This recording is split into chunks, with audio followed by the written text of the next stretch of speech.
این سر صدای را دیدین چه خیلی بد. سر صدای را دیدین نه؟ روزی 15 دکبر روزی چی بود؟ تعظیم کردن یا سجده کردن وزیران در نزد رحمانوف یا در پیش پای رحمانوف. این چیزی نو نیست. این چیزی نو نیست. من برای شما فقط یک مثال میارم که همه شما را میدونین. از من میارم در پیش چی میشه شما الکی او نمودار میشه و ظاهر میشه. 2011 یک بگیم که کلیپ یا که یک ویدیو برآمد که رحمانوف در توی گرچک رقص میکنه در حالت مستی کیف از مذاقهای تا چی خشم میآید رقص میکنه چون بگیم کیفی که در همه حالت مستیش با یه مستی دیگه در پیش پای میغلطه سجده میکنه سجده او خدایا میگم مرا به همین در روز قیامت یک جای حشر بگردم. یا شاید که اگر گپ کم تا شاید خطا باشه شاید میگه که خدایا همین پیانوسکر یک حیات در بری ما همین خیلی مست الست نگاه بدار. شاید همین خیلی میگه دیگه همین دعا را ای خدا میکنن دیگه غیر از خدا هیچ که دعا را قبول کرده نمیتونه و برای هیچ که دیگه دعا نمیکنن و بکنیم قبول نمیشه. دعا را که قبول میکنه خدا پیامبرم دعا قبول کرده نمیتونه بعد خدا یعنی که بهترین مخلوقات پیامبرا بودن یا که این اگر که بعد پیامبرای تبیوریم اولیاها یعنی که دوستای خدا یا که صالحین یا که گونده که نه اخیل آدمایی که پیر پرستن یا که ملا پرستن اینا هم دعا را قبول کردن نمیتونن. همه دعا یک طرف میره از طرف خداوند و از جانب خداوند یا قبول میشه یا رد میشه. انا که ببینید که در حالت مستی مست سجده کرد مست پیونسکا التر سجده کرد و ای خدا در حالت مستیش چی طلب کرد؟ من دو چیز میفهم یا گفت که همین پیونسکا را در پهلوی ما دائم زنده نگاه دار یک عمره یا گفت که خدایا مرا در روز محشر با همین دوزخ نصیب گردان. الله اکبر.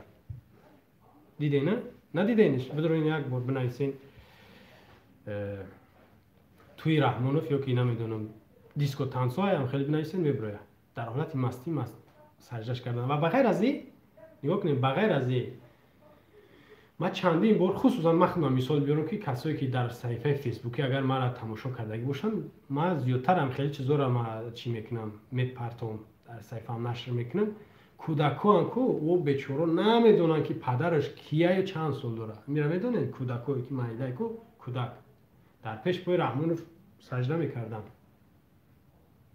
کودکو من صورتاشون میپرتم ویدیوشون هم است نواراش اکی کامپیر مسافر نگو امروز پگم می اول یخش مرده نمی نفره که در پیشوازی رحمانوف بودن کو یا خیلی اون مردگیه ای دنیا رفت خوب شیدک بسیار خوب شید جزاش هم میگیره در پیش رحمانوف سجده میکردن تعظیم میکردن بای میگفتن رقص میکردن در پیش رحمانوف نامو تعظیمه او تعظیمی نیکی چی بود اعضاهای حکومت نبودن تعظیمی مردم بود تعظیمی مردم در نزد رحمانوف ای 15 دکبر ده تعظیم رسمی از جانب اعضاها فعالای حکومت در نزد رحمانوف این تعظیم رسمی بود او غیر رسمی بود غیر قانونی بود حتی او ای قانونی ای این تعظیم قانونی ای سوگند با پرزیدنت خودن این قانونی ای این را بدونین او همین مثالی پیشتر گفتم که 2016 در 22 می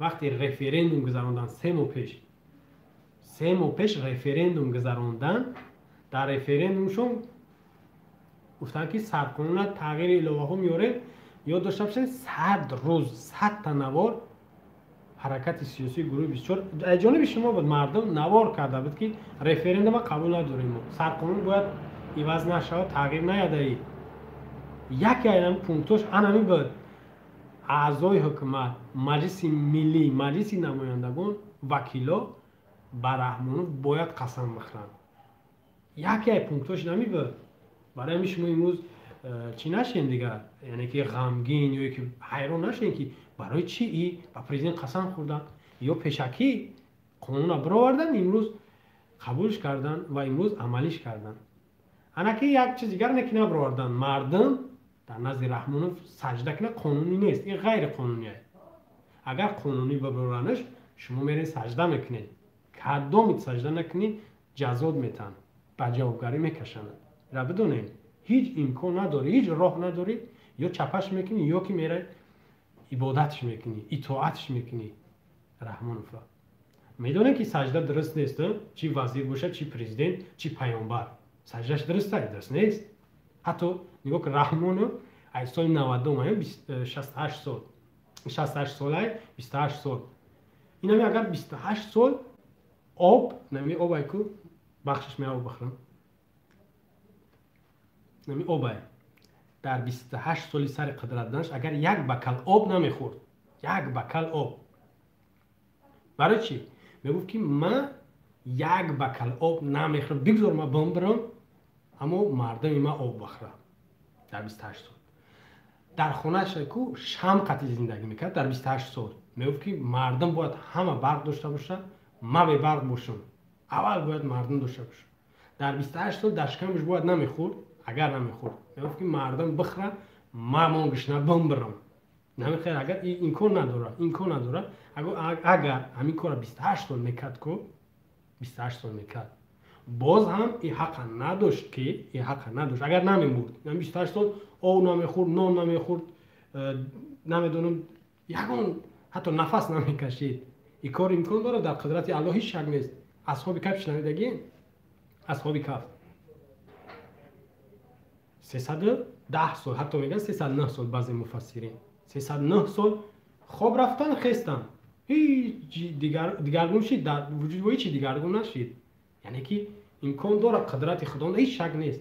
نه که رحمانوف اگر همین قدرت خدا میشید، نگاه قدرت خدا میشید، یعنی 28 سال رحمانوف هیچ نمیخورد نمینوشید، زنده میمونده.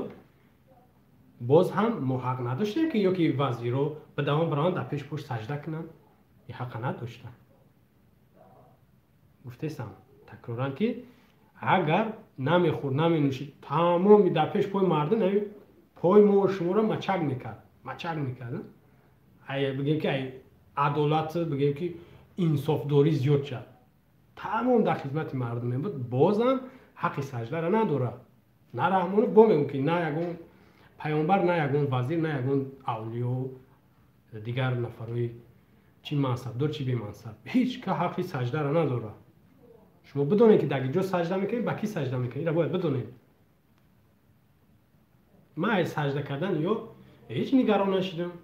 برای رحمانوف اگر بگه که قفونکی بیاین سجده کنید، چی میگن سجده میگم قفونکی بیاین با پیشم، یا میرون یا دیگه یگان راه ندارن، یا دم در راه دارن، یا زندانه، یا که سجده در پیش پای رحمانوف، همین راه دیگه یا راه ندارن. رحمانوف برای همه ما نفری که هدایت یافتگی این کو معلومه که یورا به طرف دوزخ برده است. نفری که هدایت یافتگی این کو میدونن رحمانوف گمراه، کسی که رحمانوف دوست میداره پیروش او گمراه، به طرف دوزخ میروه، به یک چاهی میبره میپرتشون که او چاه اسفل سافلین، چاه سقر، بدترین عذابای دوزخ در اونجا. انا ببینید سجده کردن، یکی ما در صفحه فیسبوکی نوشتم ایرا قدر کردن در کار، اگر چی بو میگم که یا همش جنایتکارن، یکی سجده دو نفر زیادتر دیدم بود. یکتش وزیر معارف بود، وزیر نوتایین معارف سجده نکرد، اما یک دفتری که اوجا میرن اول سوگند به رحمانوف میخرن، بعد میرن امضاش میکنن، بعد میرن در رحمانوف میتنش که یعنی که ما صادقیم. وزیر معارف سجده نکرد، وزیر تندرستی سجده نکرد. معلوم است که سواد دارن یا که یک کمتر ننگ ناموس دارن، سجده نکردن. دیگه ای سروزیر قاهی رسول الله سجده کنی تعظیم سرش، تعظیم هم حتی حرامه، تعظیم در حتی درست نیست. یا حتی نو وزیر خارجه اصل فیکو او با حتی سجده کرد، حتی او رکوع کرد، سجده میگم رکوع کرد. رکوع نماز بخلش چی داره؟ رکوع داره، سجده داره، قیام، رکوع، سجده. او با همه را گذارن، یعنی که من خشم میتونم خیلی روی دوست بگیرمش رحمانوف، یعنی دوستش میدارم، زیادی بعد دوستش میدارم. نه که اینا نگاه کنین، اینا می وزیرایی که قسم خوردن کو یا همش نمیمونن، اونمو گرش کو، اما شبکه کلانی که در سرش موندگیان، اگر شبکه بچه سرش بیاون مونن تمام یا ای وظیفه همش میرون، یا همش هم پیر شدگیان هم یا آدمای اون نیستن، اون نمیخواد یا در پهلوش باشن. اینا یا سجدهشون میمونه، گناهشون میمونه. سجده کردن این حرامه. سجده کردن در نزد مخلوق اجازت نیست. پیامبر نازنین ما و شما یک حدیث بسیار خوب داره، میگه که اگر سجده اجازت میبود، ما زنها را اجازت میدادیم که در پیش پای شوهراشون سجده کنن. انا که ببینید، یعنی سجده اجازت نیست. حتی پیامبر یک حدیث دیگر هم داره که بعضی اصحاب یاراش شاگرداش میگن که ما میخوایم که تو را حرمت کنیم، وقتی تو بیای ما اینجا بخیزیم، یعنی پیش تو بخیزیم، میگن نه نکنین. حتی پیش مردنش یکی وصیتاش همین بود که وقتی من مردم مرا بعد از مرگم قبر ما پرستش نکنین در باره من، یا که در نیت چی ما در حق من یگان کوتاهی، یگان کاری بدعت یا که عملای شرک کفر روانه بینید. که با میگم من تکرارا نه، اینه که جوش هست باید بگم که افضل ترین، بهترین، بالاترین مخلوق خداوند آفریدگی ای انسان ها، ای بین انسان ها بهترین در قدم اول، در صف اول پیامبر ما و شما حضرت محمد مصطفی علیه السلام است. نمود سجده درست نیست، با پیامبر سجده درست نیست، تعظیم کردن برای پیامبر درست نیست. حتی ما یاد دارم که کلانترای ما وقتی که نام پیامبر را میگفتن صلی الله علیه و سلم میگفتن، چه خیلی بونه تری تعظیم سجده رو میرفتن. این هم درست نیست. خیلی به هر حال نگاه کنید، اینجا گپ درباره چی میروه؟ وزیرا میروه سوگند یاد کردن و با پرزیدنت در پیش سجده کردن، تعظیم کردن که ما با تو صادقیم. اینجا سوال های زیاد میاد. یکم سوال همیه که برای چی با پرزیدنت قسم خوردین؟ پرزیدنت فردا ای منصب میروه یا میمبرد، چی میشوه؟ این قانون برآمد، این قانونه، این هوایی سجده نکردن، تعظیم نکردن، قانون هم برآمد. نگاه کنیم با وقتی با این سجده میکنن فردا ای منصب یا میروه یا میروه. یعنی که اینا رنگ قزاقستان میکنه شو که رنگ یگان کشور دیگه میاره، بچه‌ش هم میمونن. گرچه که اگر بمونه، شما میدونید که همین وزیرا یا که وزیرا که بعد ایامیه در پیش گرچک باید هم قسم بخورن، هم در پیش پای سجده کنن.